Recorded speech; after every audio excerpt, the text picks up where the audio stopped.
Israël a donc porté un coup violent au régime iranien la nuit dernière, des frappes massives. La majorité des chefs de l'armée ont été tués, des sites nucléaires et militaires détruits. Frédéric Simon, vous êtes le correspondant européen en Israël. Téhéran a promis une réponse forte.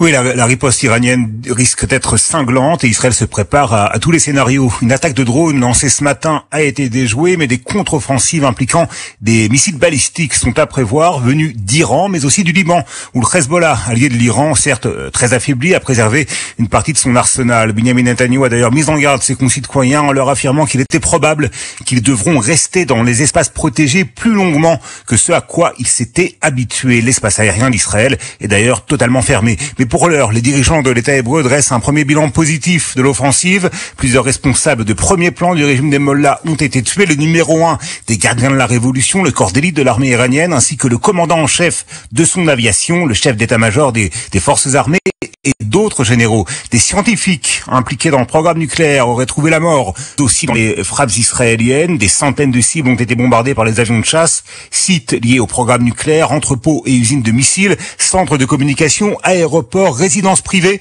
également de hauts responsables. Des frappes complétées par des opérations de sabotage au sol menées par les services secrets israéliens. Les informations de Frédéric Simon, le correspondant européen en Israël.